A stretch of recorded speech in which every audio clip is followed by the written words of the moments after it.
Say yes to new beginnings. Yes. Say yes to new standards of excellence. Yes. Say yes to engaging reportage with a difference. Yes. Introducing Yes International Magazine. The time to say yes to your dreams and aspirations is here.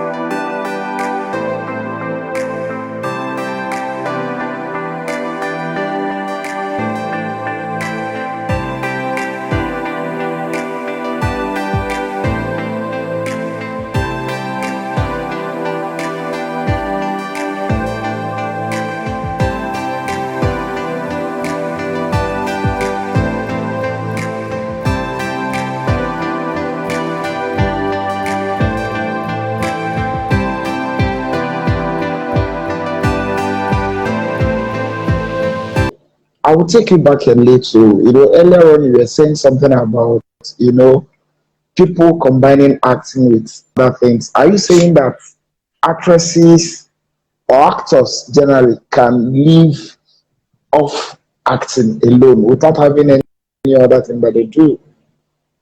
It becomes a question of ambition. Okay. If you want to live an average life, a successful actor in Nigeria earns better than any banker that I know. Quote me. A successful actor lives as good as somebody who works in an oil company. Quote me. But then again, you might want more for yourself. You might want more for your life. So nothing stops you from owning a petrol station. Nothing stops you from owning an airport. You understand? So I'm not saying that if you are successful as a filmmaker, you shouldn't do more. You can do more. But to answer your question, yes, if you take your job seriously and you're really good at it and you're successful at it, yes, you can survive on it. All right. Now, the challenge is that the money is irregular. It doesn't come always. So how does an actor, be able to sustain himself when under such circumstance? Well, are we talking about superstar actors? Or are we talking about upcoming actors? We're talking about the So it depends on where you fall. You understand? Okay. There are different stratas in the business, so it depends on where you fall. So if you're up and coming, your paycheck is not bulky. So you need to do a couple of other things by the side to help yourself.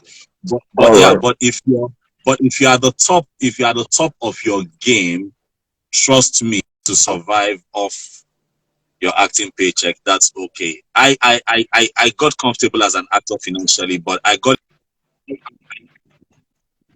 into other businesses and I got into producing because I just want more. I want to do more. I want to employ more people. I want to make more money. I want to make more impact. You understand? But if I wanted just an average life, yeah, trust me, man, I would have been pretty good. But the reason I'm doing a couple of other things is because I turned 41 just a few days ago. So there's so much. I haven't even started. So there's so much that I can still do with my life. So why not? So I'm investing. I'm doing a lot of other things. Interesting. Now, Freddie. Yeah, but I like that you asked that question so that we can correct that impression. Yeah, so we can clarify it. Yes. Now you dress well. I've seen you a couple of times. How did you cultivate the habit? My mom.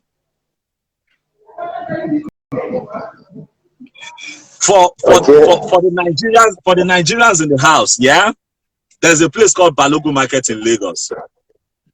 Yeah. My mom used to take me there in the 80s and early 90s, and my native name is Emeka. And she said, I want to say this in Igbo language. She said, Emeka Poleba, onwe feel like it, translation, my son, stand here and look around. Whatever it is that you like, point at it, I'll get it for you. And my parents, not just my mom, my father was quite fashionable, so maybe I got that. But my mom was also very fashionable. So I looked at them all the time. So every time I was given an opportunity to pick something to wear, I picked the best. So I grew up that way. So when I started making money and getting stuff for myself, I always went for the best. And beyond, you can see I'm tying a scarf. I'm just a bit. There's more to me than the actor that I am. You understand? There's more to me than Freddie Leonard, the actor that they know. So I am a bit. There's just something about me. So when it comes to fashion, I can read the mood in the room. I can tell, okay, I'm going for this event. This is what everybody's going to be wearing. Trust me, man, they won't see me coming. I try to do things out of the box. And then it pays off. So it gives me the attention. Oh, Freddie Leonard is a fashionista. I take the compliment, but do I really go out all the time? No. But when I do show up, I show out. So I think I got it from my mom. And then I also improved by being creative and thinking out of the box. All right. Now you've said so much about your mom. Tell us about your dad. What's his name? Even here. Okay, my father is also late, so I'm an orphan. Okay. Yeah, so my father's name was Tabo Sitadima Leonard. He was very disciplined, very educated. My father was, I dare to say, one of the most eloquent men I have heard. Spoke English like he was his mother tongue. You know, he was very, very principled and very strict. I think I got that from him. Strong Christian, very traditional and cultural man, believes in what we represent as Africans. And then, of course, made a very good choice when it was time for him to pick a wife. And then my mother again. Now, where is Freddie from, and where did you grow up? I mean, where is Freddie from? I'm from Anambra State. I'm from Nollywood local government. I'm an Igbo man. Wow, for So you know, but all my life has been in Lagos. Okay. All right.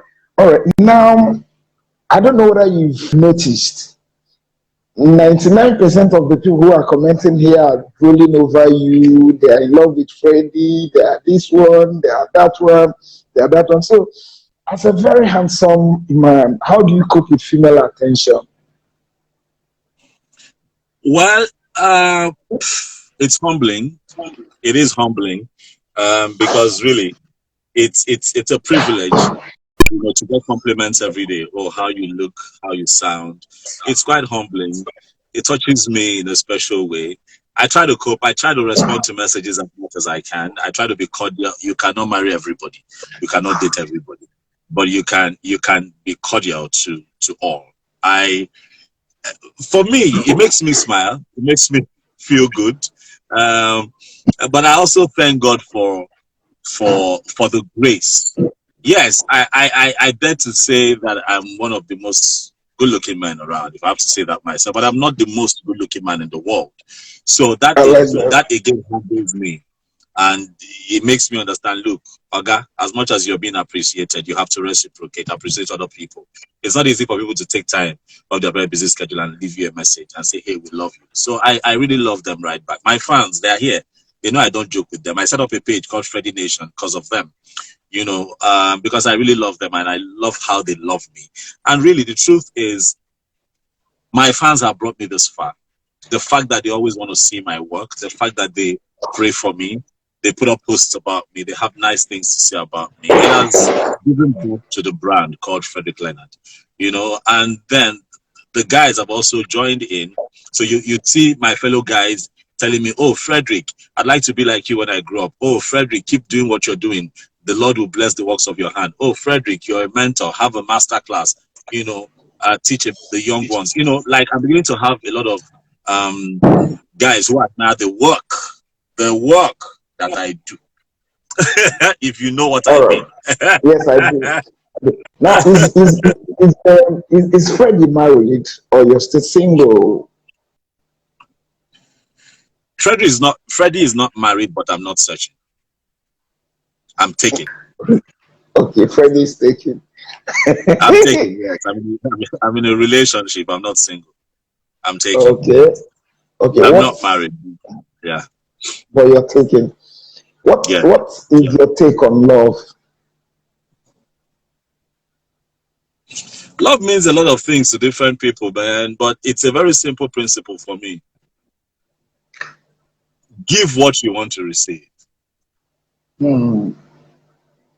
I'm going to Somebody write a book. said, I'm going to write a book titled "Nobody's Fool." Give what you want to receive.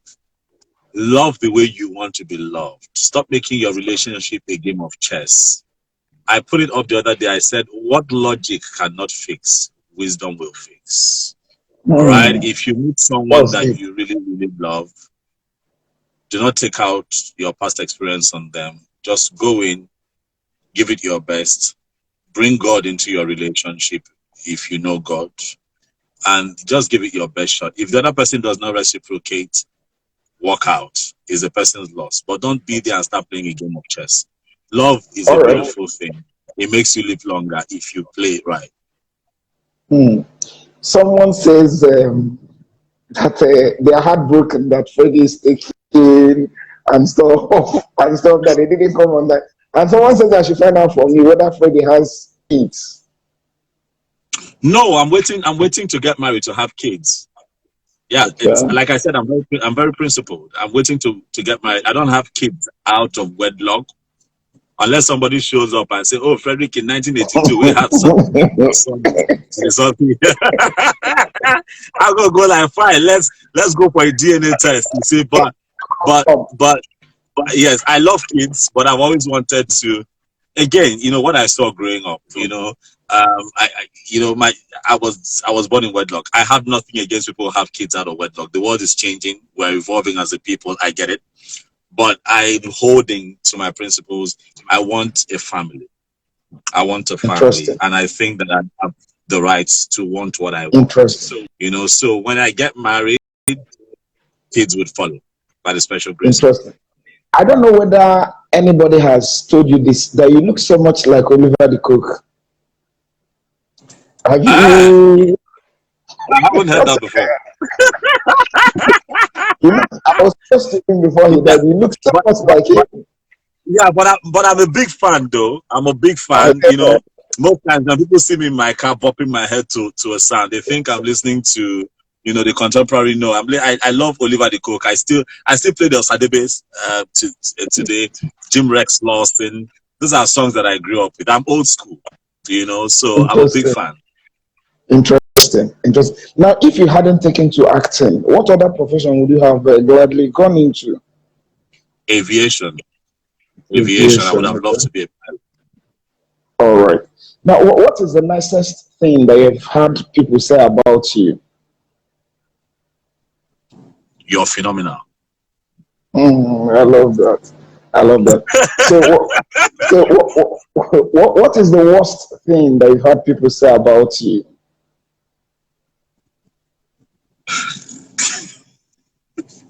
I've heard a lot, but I'm not moved by those things. It's just normal. People meet you at different times under different circumstances and then drop their conclusion. But you see, any adult that is above 18 who judges someone's character based on one-sided story that they've heard, that adult's brain is still in infancy stage. The person has a lot of growing up to do. What makes you a proper individual is um, before you psychoanalyze people, please understand why and where they're coming from. So as much as I've heard great things about myself, I've also heard very funny things about myself. So it's okay. You even like to mention one. Oh, that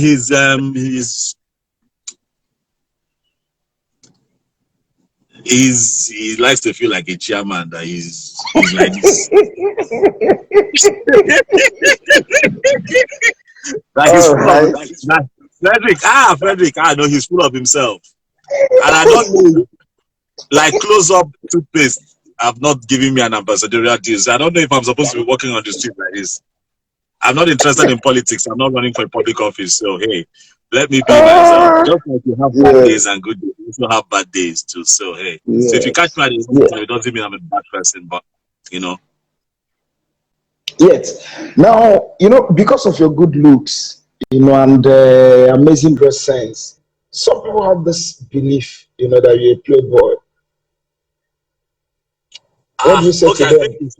I think the word now should be a play man because I'm now a man. I'm now I'm now I'm now a man.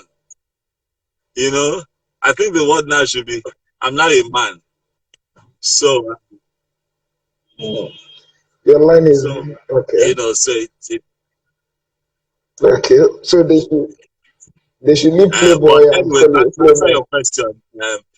your question, it's okay. When you're beautiful, they say you're a rose babe, you have a sugar daddy. When you're handsome, they say you're a playboy. But I don't take it seriously. I just it's humor. You understand? So I just laugh. Nothing Okay, serious. all right. So how often do women, disturb you? Well, I say they appreciate me often. Let me not say they disturb me often.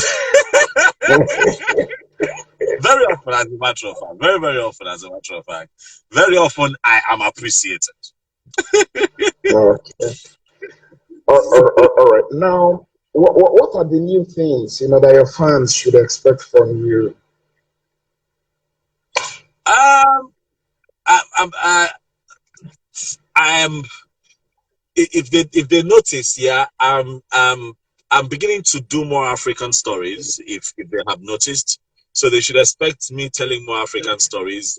Stories, that has to do with us as a people, our people's story, and then of course, I'm getting back on. I'm getting back into production. I love it when I create. I love it when I'm in charge and can control the kind of content that my audience enjoy. I founded Cineworks Entertainment, my production company, in 2016, and my motto, or our motto, is the audience, our priority.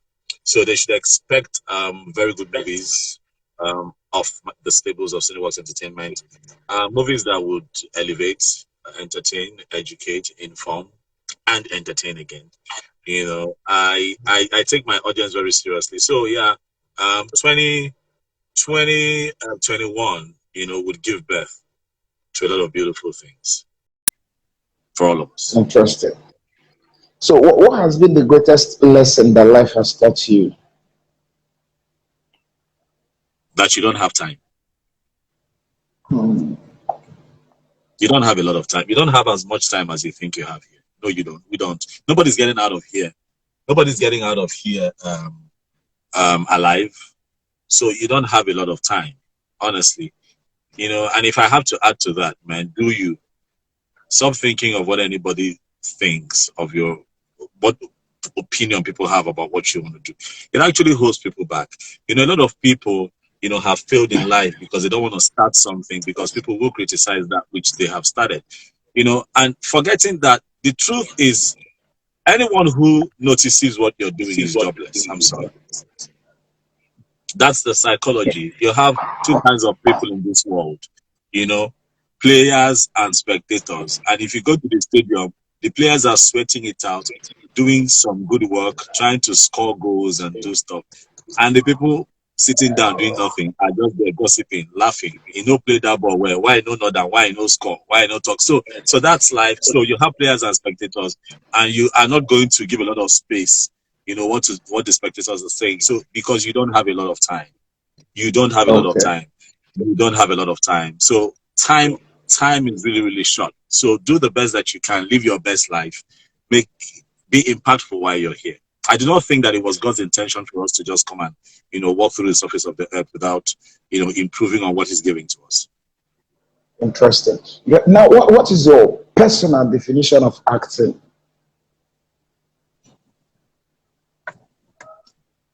Verisimilitude, true to life. It has to be believable. When I teach acting, I tell my students, acting is a sin. You don't act, you become. You become. Interesting. Acting is pretending to be like. No, you're supposed to react truthfully. You're supposed to accept the situation you have found yourself in as your true situation, and you react naturally how you would have if it was happening to you. Interesting. Now, let me take the final question. I need you to tell us your best and worst roles so far.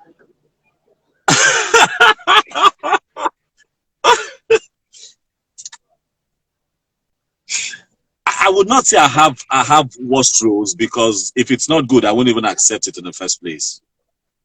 Okay. So which one has been or which one is your best? I cannot. I have played a lot of wonderful roles. Lover man. Yeah, that's your forte. Yeah. Recently, I have played a king a lot recently. People love to see me play a king. There's one that they are raving about, King of the East, about Gezu Gezu. I have played diverse roles. I have played criminal. I have played the government official. I have gone full circle. But I think the one closest to my heart is playing Jesus in the OJ production flick of 2020, Our Jesus Story. Playing the King of Kings was, for me, that's it. That's the top. I think nothing tops that for me. I give my all. For the first time in my entire career, I read that script like 50 something times. It was a lot of work, and that sort of placed me somewhere. Wow. All right. It's on that note that I'd like to bring this session to a close. I want to really appreciate you. And I also need to let you know that so far you've attracted the highest number of viewers. So I'm quite impressed. We are definitely going to do this again. Thank you very much. Thank you. I also want to say as well, Arinze, that thank you for all you have done for Nollywood. I remember your days with Encomium. Thank you. Now, this magazine. May the Lord continue to improve you. May the Lord keep you. I mean, we've lost the likes of Chinua Achebe and a lot of other people. I'm praying that the great moments that we have around, that the Lord continues to give you more life and give you strength. I'm just a phone call. You need me, you call me on the show. I know. Thank you. I really appreciate you. I wish you all the best. Thank you. Thank you. All those who joined us tonight, thank you so much. Good night, and God bless you. I love you all. I don't joke with you, my fans. God bless you. Thank you.